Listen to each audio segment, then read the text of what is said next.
अस्सलाम वालेकुम दोस्तों। बिटकॉइन दोबारा से हमें 71,000 की सपोर्ट को तोड़ता हुआ दिख रहा है। 69,500 पे बिटकॉइन इस टाइम चल रहा है और ओवरऑल दोस्तों मार्केट की पोजीशन जो है वहीं पर पहुंच चुकी है जहां पे कुछ दिन पहले चल रही थी। बिटकॉइन दोबारा उसी रेंज में दाखिल होता हुआ दिख रहा है जहां पे कुछ दिन पहले ट्रेड कर रहा था। तो यहाँ पर दोस्तों आज की वीडियो के अंदर मैं आपको जो करंट एनालिसिस है मार्केट के, जो करंट सिचुएशन है वो बताने जा रहा हूँ। आपको मैक्रो का भी आउटलुक दूंगा क्लियर कट कि मैं यहाँ पे मिड टर्म के अंदर क्या एक्सपेक्ट कर रहा हूँ और इसके अलावा शॉर्ट टाइम फ्रेम के अंदर भी बताऊंगा कि अभी जो मूव चल रही है मार्केट की शॉर्ट टर्म के अंदर इसमें हमें क्या देखने को मिल सकता है। तो स्टार्ट करते दोस्तों बिना किसी देरी के वीडियो को।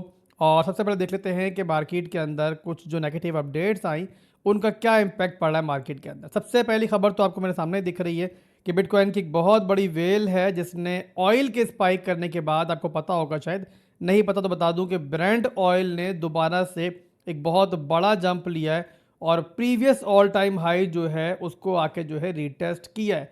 तो यहाँ पर ऑयल पंप हुआ है तो ज़रा बिटकॉइन डंप हुआ है, जिस तरीके से प्रीवियसली भी हमने देखा था। और आपको याद होगा मैंने एक वीडियो के अंदर आपको एक्सप्लेन भी किया था कि ऑयल के ऊपर नज़र रखो, जब ये पंप करना शुरू हो तो समझ जाओ कि भाई बिटकॉइन जो है उसके बाद डंप कर सकता है। और रीज़न बिल्कुल स्ट्रेट फॉरवर्ड है, बिल्कुल सिंपल है कि ऑयल की प्राइस बढ़ेगी, महंगाई बढ़ेगी, इन्फ्लेशन बढ़ेगी, तो ज़ाहिर है जो कुव्वत ख़रीद कम होगी तो इम्पैक्ट जो है रिस्की एसेट्स पे उसका आता है।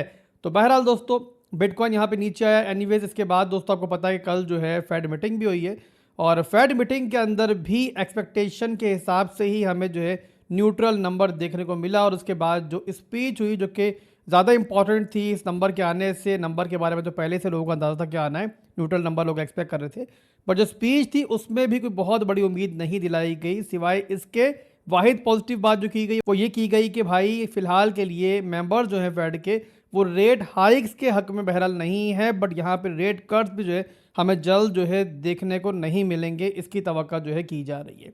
तो ओवरऑल दोस्तों यहाँ पर ऑयल पंप हुआ, कल फेड की मीटिंग के अंदर भी कोई अच्छी बात नहीं हुई, तो बिटकॉइन यहाँ पे नीचे आया और दोबारा जो है अब नीचे की रेंज में इसने पहुँच चुका है। अब यहाँ पर चलते दोस्तों डायरेक्टली टेक्निकल्स की तरफ। बिटकॉइन के चार्ट को मैं ओपन करता हूँ। पहले मैं आपको शॉर्ट टाइम का यहाँ पर्सपेक्टिव बता दूँ, अपने अपने थॉट्स बता दूँ मार्केट के बारे में। उसके बाद चलेंगे हम लोग मैक्रो की तरफ और वहाँ बताऊँगा कि मैं यहाँ पर ओवरऑल क्या एक्सपेक्ट कर रहा हूँ, कौन सी ऐसी रेंज है जो आपको बिटकॉइन के अंदर जो है आती हुई दिखेगी। और यहाँ पे डेली का चार्ट मैंने फिलहाल के लिए ओपन किया हुआ है। डेली के अंदर दोस्तों आपको एक चीज़ तो दिख रही होगी कि हमारे पास जो है ना एक बेयर फ्लैग टाइप का पैटर्न जो है अब यहाँ पर काफ़ी हद तक जो है बनता हुआ हमें दिख रहा है। जिस तरीके से ऊपर देखा है प्रीवियसली भी हम लोगों ने, ये ऊपर आप देखो डम से पहले बिटकॉइन जो है एक बेयर फ्लैग में काफ़ी देर ट्रेड करता है। ये एक दफ़ा देखो आके रिटेस्ट किया 29 को, सेकंड रिटेस्ट हुआ, उसके बाद थर्ड रिटेस्ट हुआ और उसके बाद काफ़ी देर के बाद जो है फोर्थ रिटेस्ट करने के बाद मार्केट ने इस बेयर फ्लैग को तोड़ा और हमें जो है डंप दिखा। तो वैसा ही दोस्तों कुछ जो है अब यहाँ पर भी बिल्ड होना शुरू हो चुका है और यहाँ पर भी आप देखो तो बिटकॉइन जो है एक बेयर फ्लैग टाइप का पैटर्न जो है हमें बनाता हुआ दिख रहा है। ये पोल की बात करें तो ये जो है इसका बहरहाल हमें पोल दिख रहा है, ठीक है।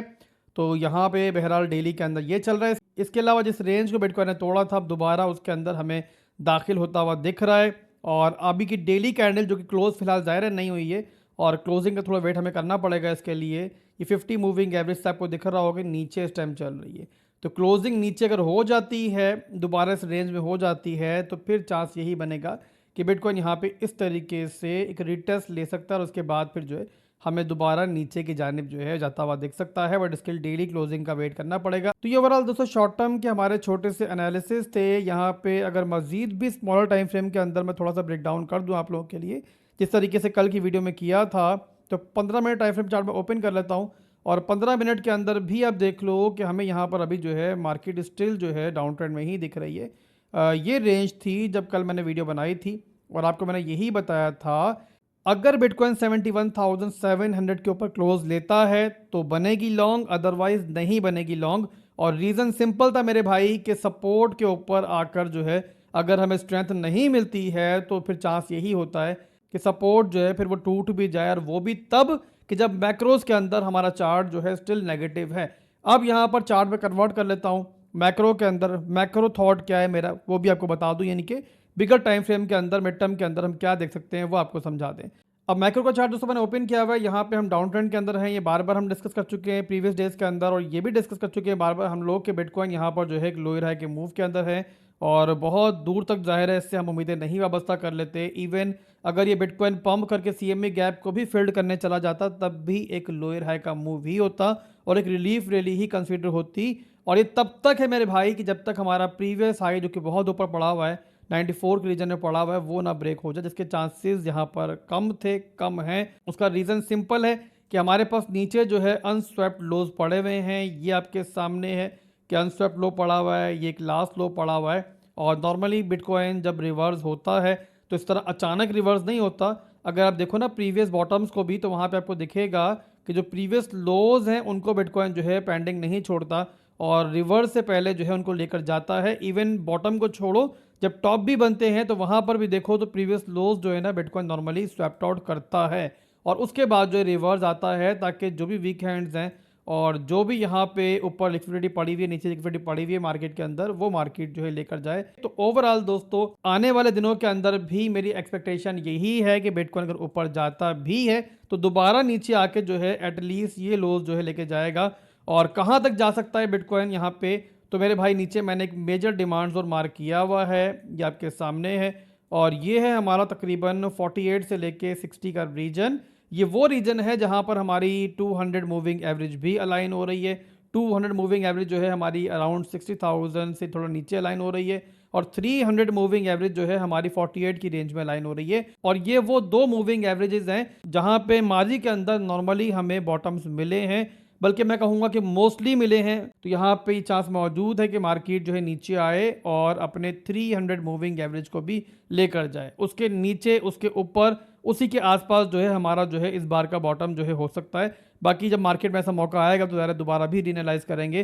तो आसान अल्फाज में, बिल्कुल आसान करके दोस्तों बस इतना समझ लो कि अभी के लिए मार्केट के अंदर मेरी एक्सपेक्टेशन सिंपल है कि हम यहाँ पर जो अभी लो देख चुके हैं, मार्केट सूनर और लेटर उससे नीचे हमें एक और लो भी देगी। तब तक ये चांस मौजूद है कि जब तक फंडामेंटली कोई बहुत बड़ी चेंजिंग ना हो जाए। फंडामेंटली दोस्तों ऐसी कौन सी चीज़ है जो अगर हो जाती है तो भाई टेक्निकल्स जो है बदल सकते हैं, तो वो है मेरे भाई क्लैरिटी एक्ट, जिसके बारे में मैंने लास्ट वीडियो के अंदर, कल की वीडियो के अंदर आपसे डिस्कशन दोबारा की थी। प्रीवियसली बार बार बता चुका हूं आपको कि ये जो एक्ट आ रहा है ये बहुत इंपॉर्टेंट है मार्केट के लिए, ये बहुत बड़ी चीज़ है मार्केट के लिए।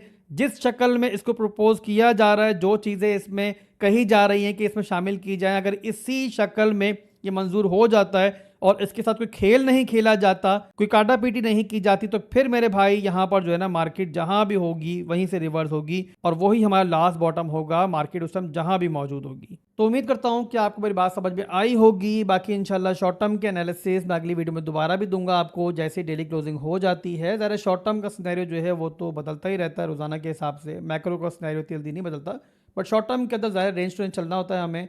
हम रेंज से ऊपर गए तो हमने उसको ट्रेड किया, अब रेंज के अंदर दोबारा आए हैं, दोबारा ट्रेड करेंगे। बाकी डेली क्लोजिंग हो जाए तो इंशाल्लाह फर्दर भी मैं आपको एनालिसिस दे दूंगा मार्केट के। फिर मिलते हैं इंशाल्लाह, दुआ में रखिएगा। अल्लाह हाफिज़।